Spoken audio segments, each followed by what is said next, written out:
The year was 2347, and humanity had been part of the galactic community for 63 years. In all that time, they had never been treated as equals. The other species looked at humans the way a grown man might look at a child trying to sit at the adult table. They tolerated humanity, but they did not respect them. Admiral Daniel Grant stood alone on the bridge of the USS Resolute. The ship was quiet at this hour. Most of the crew was asleep in their quarters. But Grant could not sleep. He held a data tablet in his hands and read the message on its screen for the 5th time. The words had not changed. The Galactic Council was summoning humanity to answer for crimes against the galactic peace. The crimes were simple. Humanity had expanded into 3 star systems near the outer rim. These systems had no owners. No species had claimed them. No civilization had built anything there. They were empty rocks orbiting distant suns. But the Council said humanity had no right to take them. The Council said humanity was growing too fast. The Council said humanity needed to be controlled. Grant set the tablet down on the console and stared out at the stars. He was 54 years old. He had served in the fleet for 31 of those years. He had seen humanity crawl out of their home system and reach for the galaxy. He had watched his people be insulted and dismissed by species who thought themselves superior. And he had kept silent. He had followed orders. He had waited, but he was done waiting. The door behind him opened, and Commander Kyle Harris walked onto the bridge. Harris was a younger man, barely 40, with sharp eyes and a calm voice. He had served under Grant for 12 years and knew the Admiral better than most. "You received the message," Harris said. It was not a question. Grant nodded. "The Zorith Dominion is pushing for military intervention. They want to make an example of us." Harris stepped closer and looked at the tablet. "Sanctions first. Then blockades. Then they send their fleets to burn our colonies. The same pattern they used on the Kelari 50 years ago." "The Kelari were weak," Grant said. "They had no way to fight back, and we do?" Grant turned to face his commander. There was something in his eyes that Harris had never seen before. It was not anger. It was not fear. It was certainty.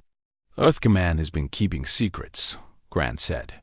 "For 40 years, our best scientists have been working on something that the rest of the galaxy believes is impossible. They laughed at us when we joined the community. They said we were primitive. They said we would never catch up to their technology. They were wrong." Harris frowned. "What kind of secrets?" Grant walked to the main viewport and gestured at the darkness between the stars. "What do you see out there, Kyle?" "Space. Stars. Nothing special. That nothing is everything. The space between stars is not empty. It is filled with something called dark matter. You cannot see it. You cannot touch it. But it is there. It holds galaxies together. It shapes the universe itself. And we have learned how to use it." Harris felt a chill run down his spine. He had heard rumors over the years. Whispers about secret projects and hidden research stations.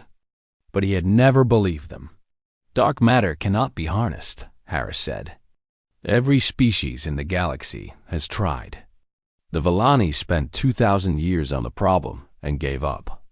The Villani were thinking about it wrong. They tried to capture dark matter and contain it. We learned to work with it, to guide it, to let it do what it naturally wants to do." Grant paused. "Dark matter wants to pull things together. It wants to compress. It wants to crush. Our scientists figured out how to aim that desire." The implications hit Harris like a physical blow. "You are talking about a weapon. I'm talking about 50 weapons. 50 ships that the Council cannot detect. 50 ships that can appear anywhere without warning. 50 ships that can crush an entire fleet into dust with a single command." Grant's voice was steady. "They call it the Phantom Fleet. And tomorrow, The galaxy is going to learn that humanity is done being treated like children. Harris took a moment to absorb this information. His training told him to be cautious. His instincts told him to be afraid. But something deeper, something in his blood that remembered every insult and every dismissal his people had suffered, told him to be proud. "What are our orders?" Harris asked. "Earth Command has authorized a demonstration. We are to escort the Phantom Fleet to Velum Prime. We are to show the Council what we are capable of. And we are to make them understand that the age of human weakness is over." Harris nodded slowly. "The crew will need to be briefed. Brief them in the morning. Let them sleep tonight. Tomorrow will be a long day." Harris turned to leave, but stopped at the door. "Admiral, what if the Council does not back down? What if they decide to fight anyway?" Grant did not turn around. He kept his eyes on the stars. "Then we will show them what happens when you push humanity too far. We have spent 63 years being patient. We have spent 63 years being polite. We have spent 63 years letting them believe they were better than us. That patience has run out." Harris left the bridge, and Grant stood alone once more. He thought about his father, who had been alive when humanity first made contact with alien life. He thought about his grandfather, who had dreamed of the stars but never reached them. He thought about all the generations of humans who had looked up at the night sky and wondered if they were alone. They were not alone. The galaxy was full of life. But that life had decided that humanity was not worthy of respect. That life had decided that humans were primitive and weak and destined to remain at the bottom of the galactic hierarchy forever. They were about to learn how wrong they were. Grant picked up his communicator and opened a channel to Earth. "This is Admiral Grant aboard the Resolute. Message received and understood. The fleet will depart at dawn. Humanity sends its regards." He closed the channel and allowed himself a small smile. For 40 years, his people had worked in secret. For 40 years, they had hidden their greatest achievement from a galaxy that would have tried to stop them. For 40 years, they had prepared for this moment. The moment when humanity would step out of the shadows and demand its place among the stars. The moment when the Galactic Council would learn that the species they had dismissed as primitive had become the most dangerous civilization in the universe. Tomorrow, everything would change. Tomorrow, humanity would speak. And for the first time in 63 years, the galaxy would listen. The Galactic Council chamber was the most impressive structure in the known universe. It floated in the void above Velum Prime like a silver crown suspended in darkness. The dome was large enough to hold 10,000 beings, and it was filled with representatives from 47 different species. Some of them had been traveling between stars when humanity was still living in caves. Some of them had built empires that spanned entire galaxies. All of them believed they were superior to the small pink creatures from a tiny blue planet called Earth. High Arbiter Thyssen Var sat at the center of the chamber on a throne made of crystallized starlight. He was 8 feet tall, with silver skin and 4 arms. His eyes were black pools that reflected nothing. He had ruled the council for 300 years, and in all that time he had never once felt threatened by any species. He had watched civilizations rise and fall. He had ordered the destruction of worlds. He had shaped the destiny of the galaxy according to his will, and he had never given humanity a second thought. The chamber buzzed with conversation as the representatives waited for the session to begin. Ambassador Crix of the Zorath Dominion stood near the front, his reptilian scales gleaming under the artificial lights. The Zorath were a warrior species. They respected only strength, and they had decided long ago that humanity possessed none.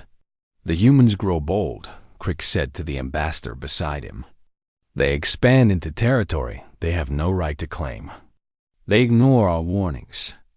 They act as if they are our equals. The ambassador beside him was a creature of pure energy called Luminex. It flickered with amusement. They are children playing at being adults. Let them have their little tantrum. The council will put them in their place. Crix bared his fangs in what passed for a smile among his kind. I intend to recommend military action. It is time to remind the galaxy what happens to species that forget their place. At the far end of the chamber, in the section reserved for lesser species, humanity's ambassador waited in silence. Victor Lane was a man of 50 with gray hair and calm brown eyes.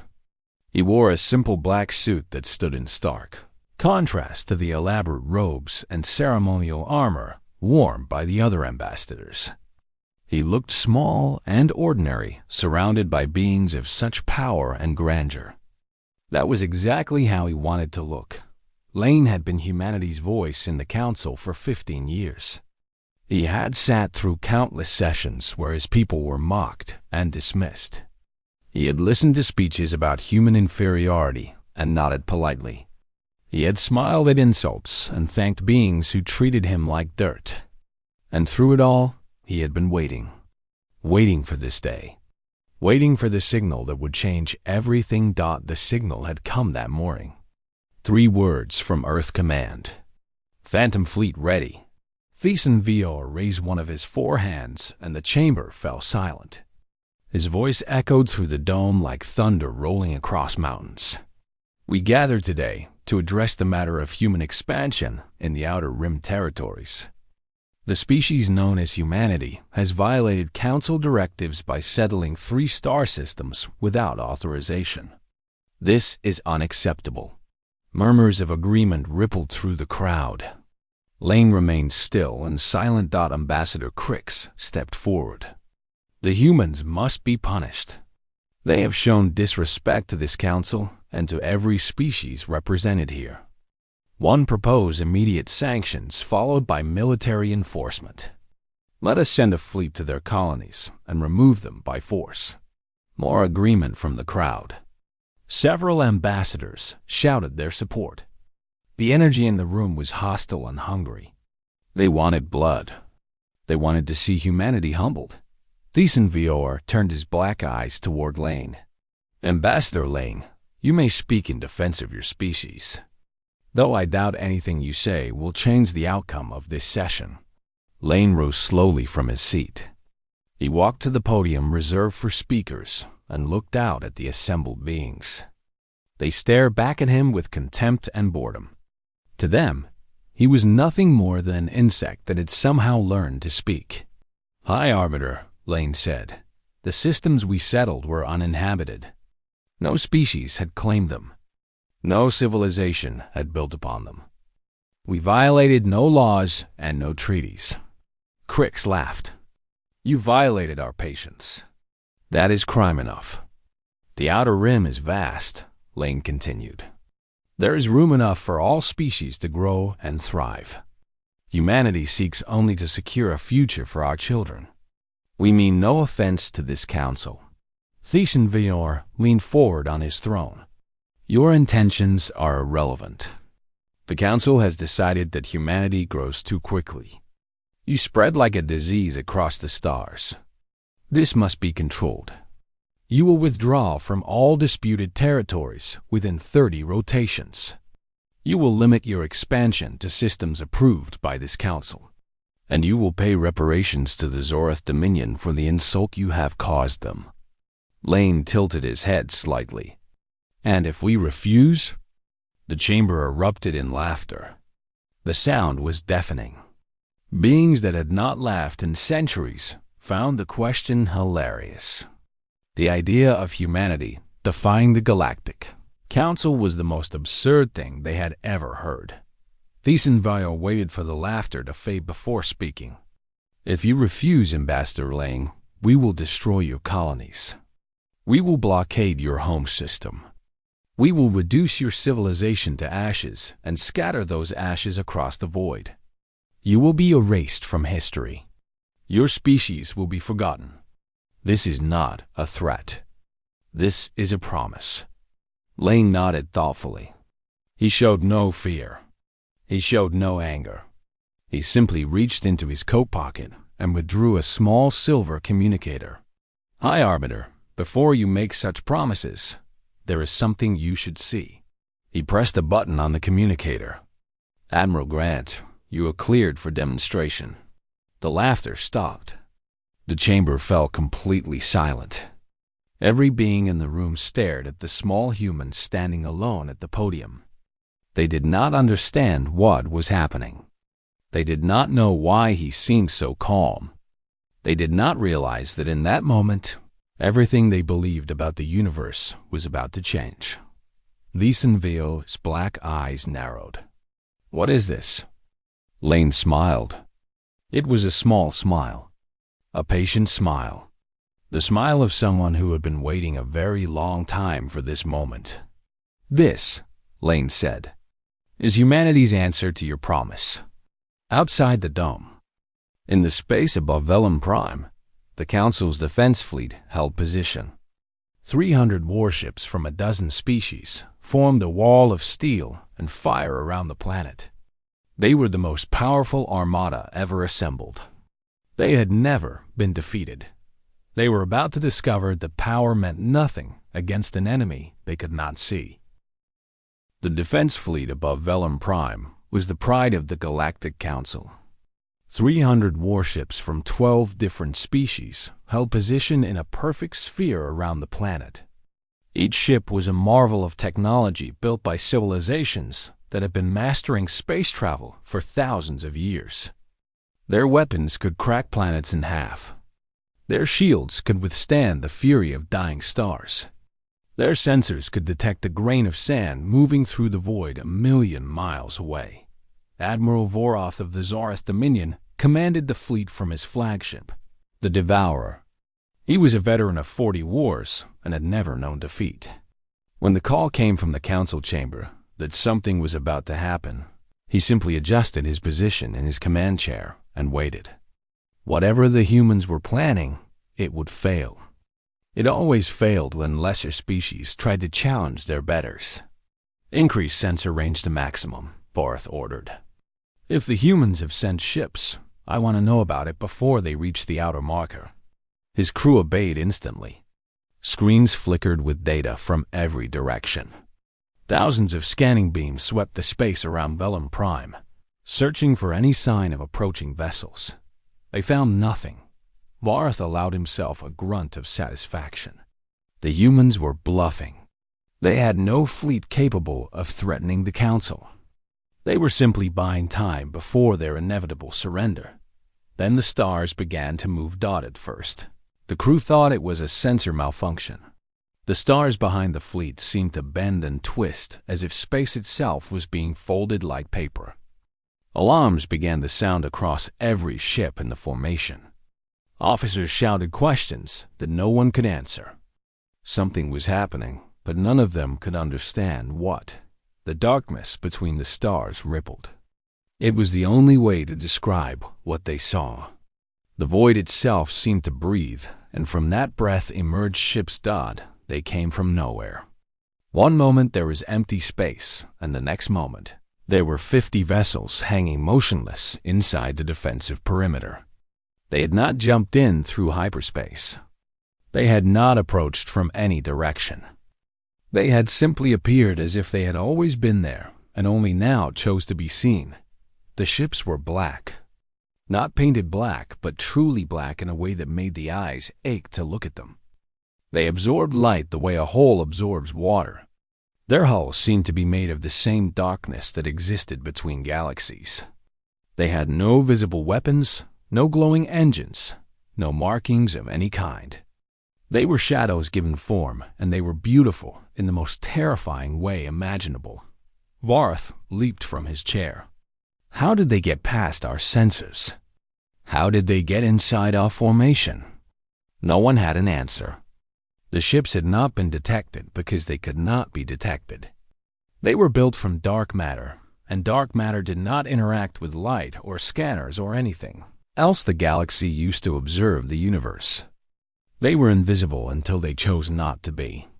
Aboard the Lid-human vessel, Captain Lisa Monroe stood at the center of her bridge and watched the chaos unfold through her tactical display. The USS Nightfall was the first of its kind, a warship designed not to fight enemies but to end them before a fight could begin. Its crew was small, only 47 people, because dark matter ships needed very few hands to operate. The ship did most of the work itself. "All vessels report ready," said Lieutenant Nathan Cole from his station. "Dark matter cores are stable and fully charged." Monroe nodded. She was 38 years old, with short brown hair and steady hands.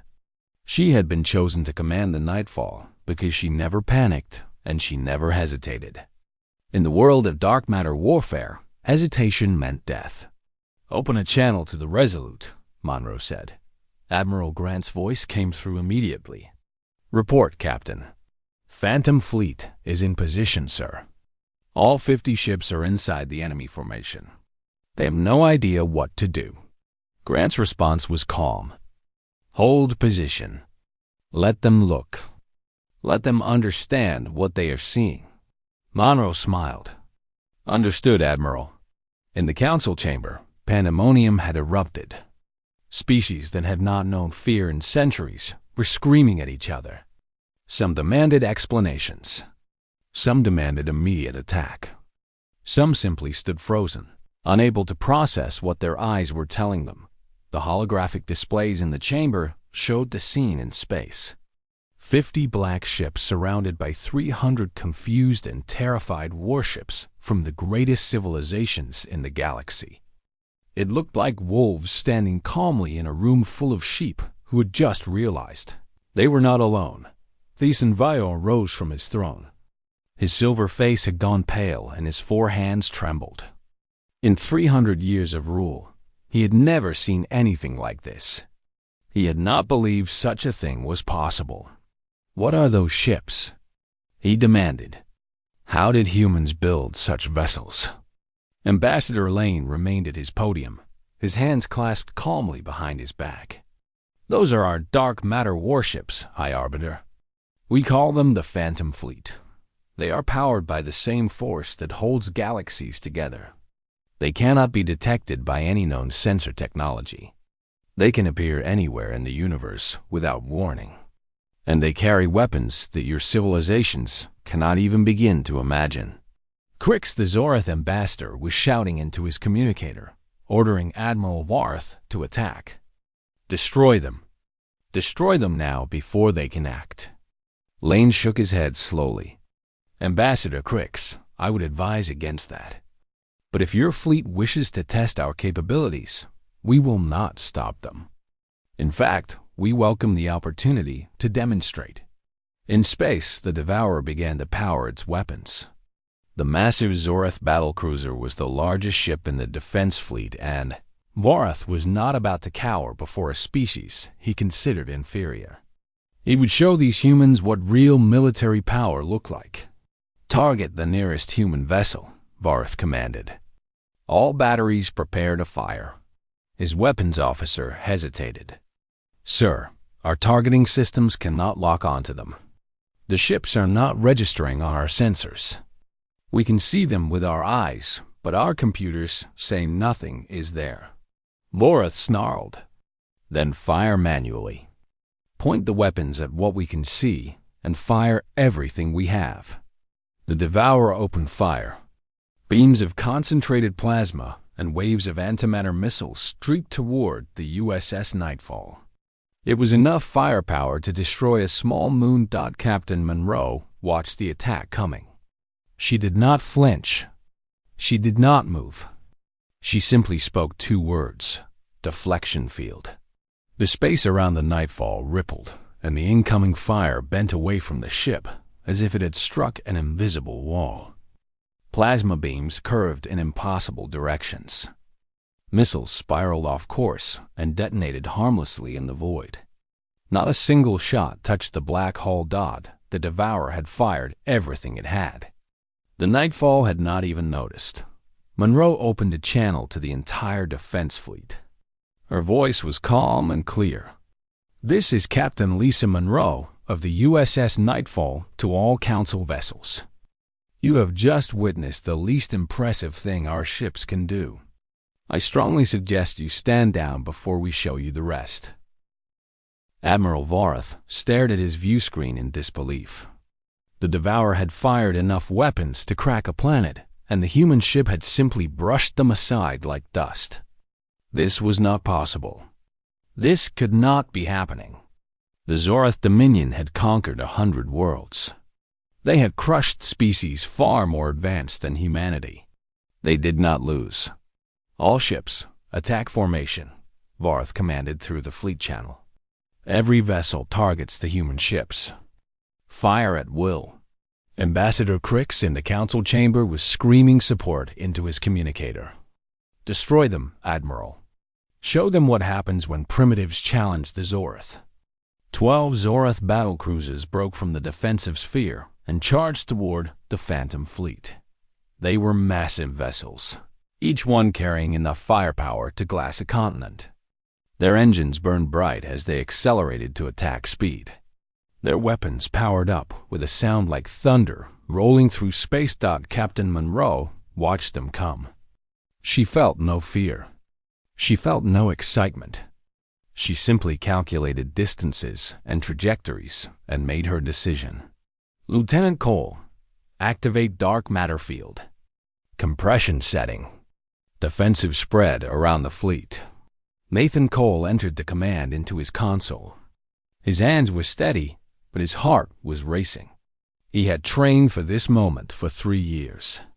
He had run simulations 1,000 times. But nothing could truly prepare someone for what was about to happen. "Field activating now, Captain." The space around the USS Nightfall rippled again. But this time, the effect was different.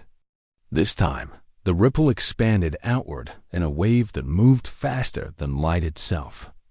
It washed over the 12 charging Zorath battlecruisers, and then something impossible happened. The ships stopped.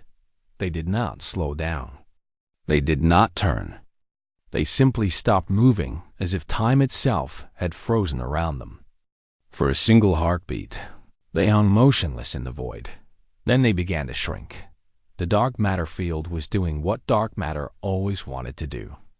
It was pulling. It was compressing. It was crushing everything within its grasp into smaller and smaller spaces. The massive Zorath battlecruisers began to collapse inward. Their hulls crumpled like paper. Their reactors imploded. Their crews were crushed into paste, and then into nothing at all. In less than 3 seconds. 12 warships that had terrorized the galaxy for centuries were reduced to 12 tiny spheres of compressed matter. Each sphere was no larger than a marble.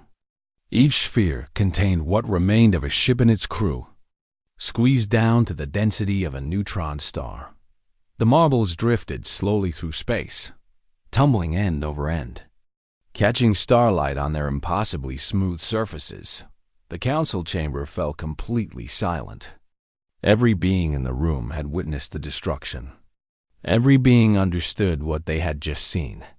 12,000 Zorath warriors had been erased from existence in the time it took to blink. Ambassador Crix dropped his communicator. His reptilian face had gone gray. His scales trembled. He tried to speak, but no words came out. Thiessen Vior gripped the arms of his throne with all 4 hands. His black eyes were wide with something he had not felt in 300 years. Fear. True fear that reached into his ancient heart and squeezed in space. Admiral Vorath stared at his tactical display. Where 12 of his finest ships had been, there were now only 12 tiny dots drifting through the void. His sensors could not even identify what those dots were. It was as if the ships had never existed at all. "What did they do?" he whispered. "What in the name of the old gods did they do?" Captain Monroe opened the channel to the defense fleet. "That was not an attack. That was a warning. Your ships fired first. We responded with minimum force. If we had wished to destroy your entire fleet, we would have done so already. Stand down, and this demonstration can end peacefully. On the council floor, Ambassador Lane stepped forward. His voice was calm and clear as it echoed through the silent chamber. High Arbiter, what you have witnessed is a fraction of our capability. Our ships can compress matter to infinite density. We can create gravity wells that swallow light. We can fold space itself and appear anywhere in the universe without warning. There is no defense against us because there is no way to fight us. Listen, VOR finally found his voice. This is impossible. Dark matter cannot be weaponized. Every species has tried. The greatest minds in the galaxy have spent millions of years on the problem. And they all failed because they thought like conquerors, Lane replied. They wanted to capture dark matter and force it to obey them. Humanity took a different approach. We listened. We learned. We worked with the universe instead of against it. We discovered that dark matter does not need to be controlled. It simply needs to be guided. Lane gestured at the holographic display showing the Phantom Fleet. Every one of those ships carries a dark matter core that generates more energy than your largest stars. Every one of those ships can project fields that manipulate gravity, density, and the very fabric of space. And we have 50 of them. He paused and let his words sink in. But we have not come here to threaten you. We have come here to teach you something that you forgot long ago. We have come to remind you that power is not the only thing that matters. Wisdom matters. Patience matters. The willingness to learn and grow and change matters. Humanity has been part of this community for 63 years. In that time, you have treated us with contempt. You have mocked our technology, restricted our growth, and denied us the respect we deserved. That era is over. Admiral Grant's voice suddenly filled the council chamber. He was broadcasting from the USS Resolute on an open channel that every being could hear. This is Admiral Daniel Grant of the United Earth Fleet. I speak now to every species in the Galactic Council. For 6 decades, you believed that humanity was primitive. You believed we were weak. You believed you could push us around without consequence. You were wrong. His voice hardened. We did not develop this technology to conquer the galaxy. We developed it to protect ourselves from civilizations that thought they had the right to erase us from existence. We developed it because you gave us no choice. You taught us that the only thing the galaxy respects is power. So we built power that you cannot match. We built weapons that you cannot stop. We built ships that you cannot see. Grant paused. But we are not like you. We do not want to rule through fear. We do not want to crush other species beneath our boots. We want what we have always wanted. A fair chance. Equal treatment. The opportunity to grow and contribute and become part of something greater than ourselves. Grant us that and we can be the greatest allies the galaxy has ever seen. Deny us that and you will learn exactly how far humanity is willing to go to protect its own. The silence in the council chamber was absolute. No one moved. No one spoke. The galaxy had changed and everyone present knew it. The council chamber remained frozen in silence as Ambassador Victor Lane stood at the podium. Behind him, the holographic display showed the Phantom Fleet holding position among the scattered remains of the Zoreth attack force. 50 black ships surrounded by 300 warships that no longer knew if they were hunters or prey. Lane let the silence stretch for a full minute. He wanted them to feel it. He wanted them to understand that the balance of power had shifted forever. Then he spoke. Humanity proposes the following terms. First, we demand full voting rights on the Galactic Council. Not observer status. Not limited participation. Full and equal representation with every other species in this chamber. Murmurs rippled through the assembled beings. Full voting rights had never been granted to a species that had been part of the community for less than 1,000 years. It was unheard of. It was unprecedented. Second, Lane continued, We demand the immediate removal of all trade restrictions placed on human goods and services. Our merchants will have access to every market in the galaxy.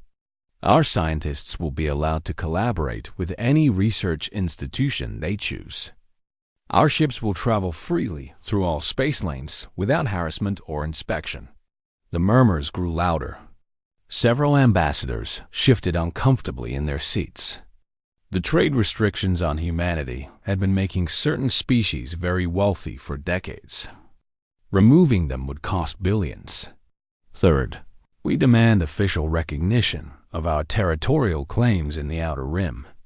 The 3 systems we settled belong to humanity. Any attempt to remove us will be considered an act of war. Ambassador Crix finally found his voice. It was weak and shaking, but he forced the words out. You ask too much. These demands are outrageous. The Council will never agree to such terms. Lane turned to face the Zorath ambassador. His expression was calm, but his eyes were cold. Ambassador Crix, 12 of your warships no longer exist. 12,000 of your people are now compressed into balls of matter smaller than my fist. That happened because you chose to attack us. Would you like to see what happens when we choose to attack you? Crix opened his mouth to respond, but no words came out. He looked at Thiessen Va for support, but the High Arbiter was staring straight ahead. His silver face expressionless. Lane returned his attention to the chamber. I have one final demand. We require a formal apology from this council for 63 years of discrimination against humanity. This apology will be broadcast to every world in the galactic community. Every species will hear that humanity was wronged and that the council accepts responsibility for that wrong. Thiessen Vior finally spoke. His voice was quiet, almost weak, so different from the thundering authority he had displayed earlier. And if we refuse these demands, Ambassador Lane? What then? Lane smiled. It was not a cruel smile. It was the smile of a teacher explaining something obvious to a slow student. High Arbiter, I think you already know the answer to that question. But let me be clear so there is no misunderstanding. If you refuse, we will leave this chamber and return to Earth. We will withdraw from the galactic community entirely. We will seal our borders and allow no one to enter. And we will continue to build. We will build more ships. We will develop more weapons. We will grow stronger while you grow weaker. And one day, perhaps a century from now, perhaps 1,000 years from now, we will return. But we will not return to negotiate. We will return to take what should have been given to us today. He paused and looked around the chamber. You have all lived for a very long time. You have seen empires rise and fall. You understand that time is the great equalizer. Today, we have 50 ships. What do you think we will have in 100 years? In 1,000? Your civilizations are ancient, but they are also tired. You have stopped growing. You have stopped innovating. You have become comfortable in your power. Humanity is young. Humanity is hungry. Humanity never stops reaching for more. Lane clasped his hands behind his back. So I ask you to consider your answer very carefully. You can accept our demands today and gain an ally that will help this community grow stronger than ever before. Or you can refuse and spend the rest of eternity wondering when the shadows will come for you. The choice is yours. Thiessen Vior looked around the chamber at the assembled ambassadors. He saw fear in their eyes. He saw uncertainty. He saw beings who had ruled the galaxy for millennia suddenly realizing that their time might be ending. He had no choice. He knew it. They all knew it. The council will vote, Thiessen Vior announced. All in favor of accepting humanity's demands. Every hand, tentacle, appendage, and energy field in the chamber rose. It was unanimous. For the first time in the history of the Galactic Council, every single species had agreed on a single motion. They had agreed because they had no other option. Lane nodded slowly. Humanity thanks the Council for its wisdom. We look forward to a future of cooperation and mutual respect. He turned and walked out of the chamber. Behind him, he could hear the whispered conversations beginning. The questions, the theories, the speculation about what would happen next. None of it mattered to him. What mattered was that humanity had one dot above Vellum Prime. Admiral Grant stood on the observation deck of the USS Resolute and watched the Phantom Fleet begin to withdraw. The black ships vanished one by one, folding themselves back into the darkness between stars. In moments, there was no sign they had ever been there. Commander Kyle Harris joined him at the viewport. The Council agreed to everything. Full voting rights, removal of all restrictions, recognition of our territories, even the apology. Grant nodded. They had no choice. Do you think they will honor the agreement? Do you think they will try to betray us once we lower our guard? Grant turned to face his commander. They might try. Some of them are too proud to accept defeat. Some of them will spend years looking for ways to counter our technology. But they will fail. We are not done advancing. We are not done growing. By the time they figure out how to detect our ships, we will have ships that make these look like toys. Harris was quiet for a moment. Admiral, there is something I have been wondering. We could have done more. We could have demanded that humanity rule the Council. We could have made them all submit to us. Why did we settle for equality? Grant smiled. It was a tired smile, but a genuine one. Because we are not them, Kyle. We did not build these ships to become conquerors. We built them to earn respect. There is a difference between being feared and being respected. Fear creates enemies. Fear creates resentment. Fear plants seeds of rebellion that eventually grow into war. Respect creates allies. Respect creates partnerships. Respect builds something that can last. He turned back to the viewport. Humanity spent 63 years being treated like dirt. We could have responded with anger. We could have responded with vengeance. Instead, we responded with patience and hard work and determination. We proved that we deserve a seat at the table. That is enough. That is all we ever wanted. The USS Resolute began to move away from Vellum Prime. The stars stretched and blurred as the ship entered, faster than light travel. In moments, they would be gone from this place and heading home to Earth. Behind them, the galaxy was waking up to a new reality. Humanity was no longer a minor species to be ignored and dismissed. Humanity was a power to be reckoned with. And for the first time in 63 years, the children of Earth could look at the stars and know that they belonged there. The age of human weakness was over. The age of human greatness had begun.